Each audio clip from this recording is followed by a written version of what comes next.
Hey everyone, welcome back to the Analytical Coding. In today's video, we will be covering few more date and time functions in DAX. And these functions are helpful in the creation of custom date or custom date table. So let's get started.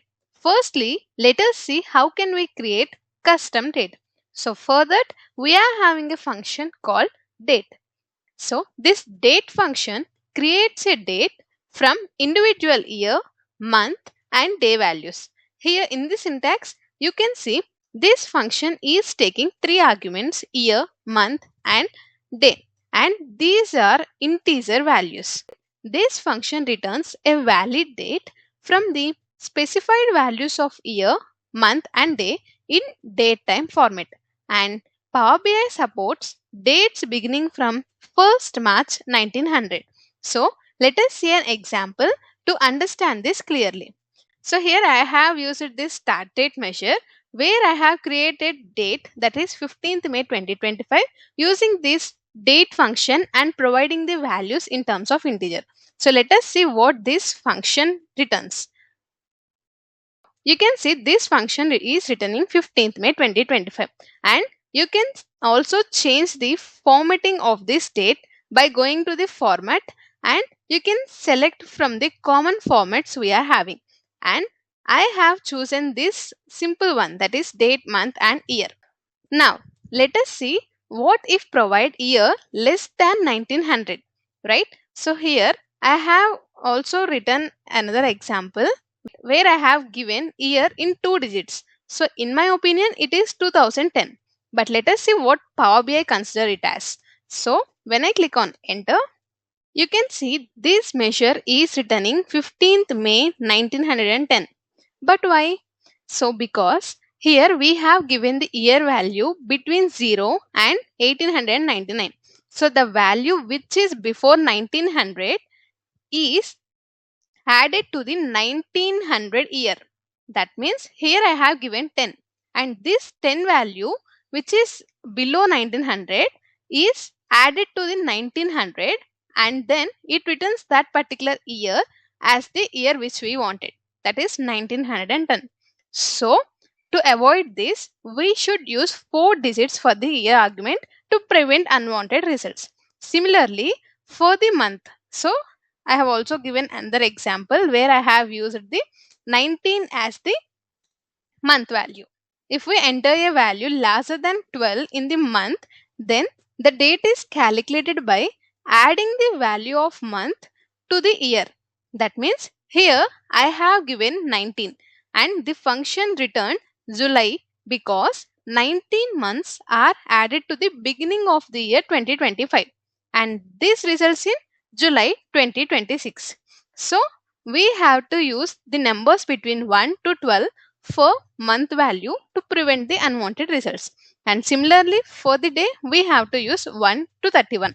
So in this way, we can give integer values for year, month and day to return a date in datetime format. So this is about the date function.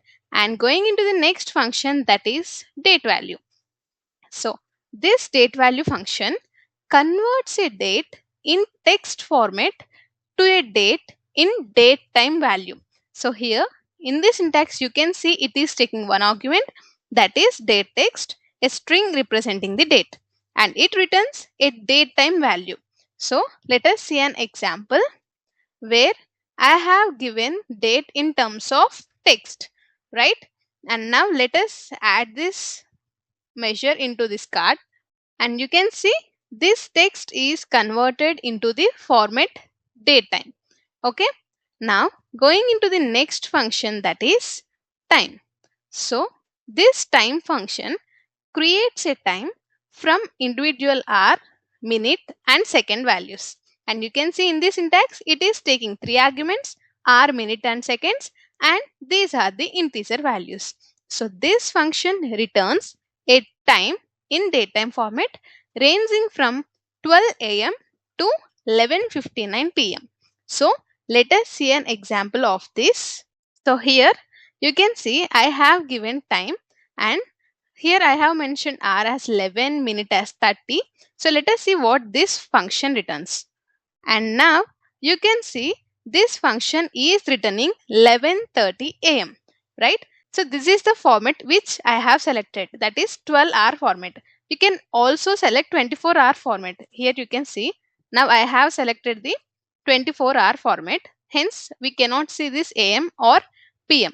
And whenever I have given this 11 as 23, you can see this 24-hour format returns 23:30, and whenever we use the 12-hour format it returns as 11:30 p.m. So we can change the format accordingly, right? So this is about the time function, and inside the hour we have to use valid numbers from 0 to 23, and in minute we have to use numbers from 0 to 59 for minute and second, so to prevent the unwanted values. And going into the next function, that is time value. So this time value function converts a time in text format into a time in datetime format. So you can see this function is taking an argument time text, and that is the string which represents a certain time of a day. So let us see an example of this as well. So here I have mentioned the time in 24-hour format, and now let us add this into the card, and you can see this is returning 20 to 30. So in date time format you can see here, right? So that is about the time value function. So these functions are helpful in the creation of custom date or custom time.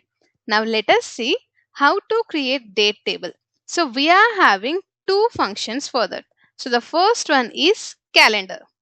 So the calendar function returns a table with a single column named date that contains contiguous set of dates and the range of dates between a specified start date and specified end date inclusive of those two dates. So in this syntax you can see it is taking the start date and end date.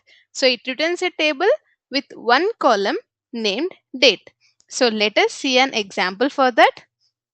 So here I have created a new table using this, and I have given the function as calendar, and in the first argument I have specified that 1st April 2025.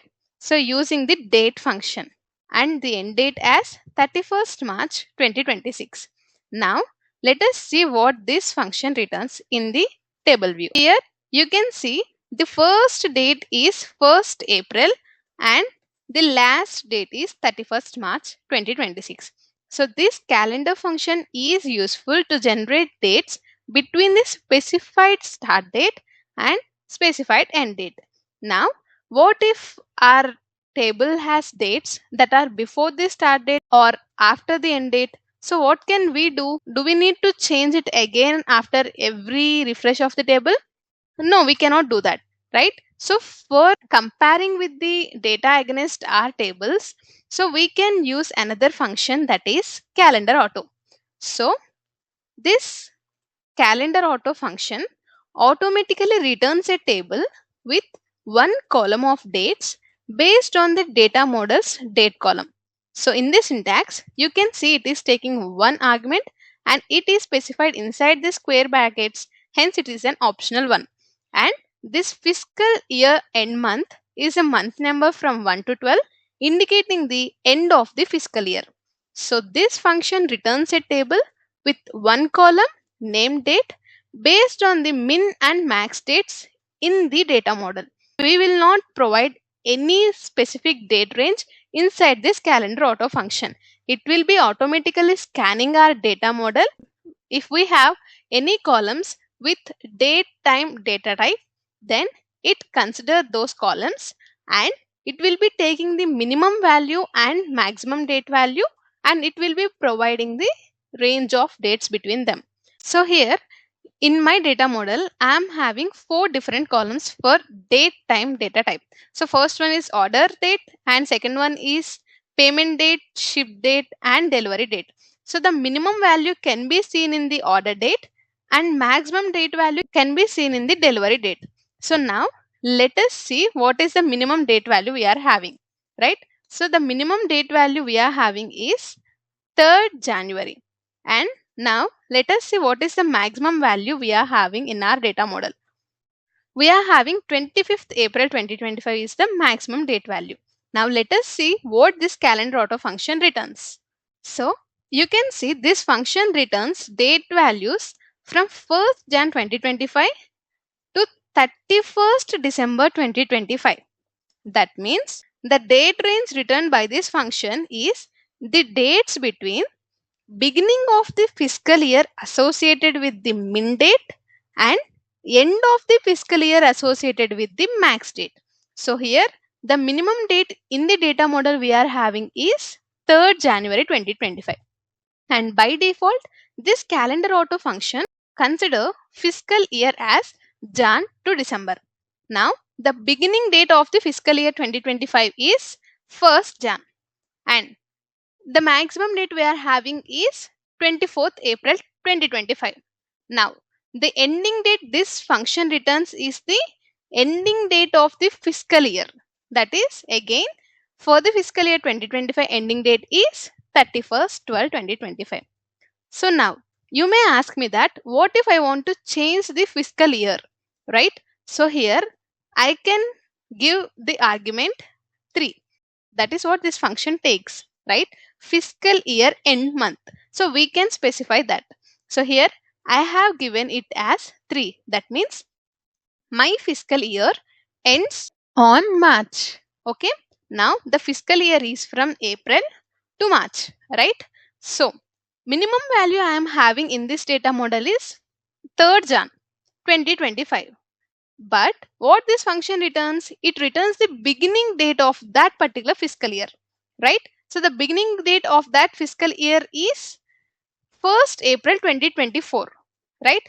So this function returns data from 1st April 2024 to the ending date of the fiscal year in the max date, that is 31st March 2026. Let us see that. Yes, you can see that this function is returning 1st April 2024, that is the beginning of the fiscal year in the min date, and the ending date is 31st March 2026, that is end date of the fiscal year of max date value, right? So this is all about calendar auto function, right? So these are all the functions which we have learned in today's video. And if you found this video helpful, please do like, share and subscribe to my channel. Thanks for watching.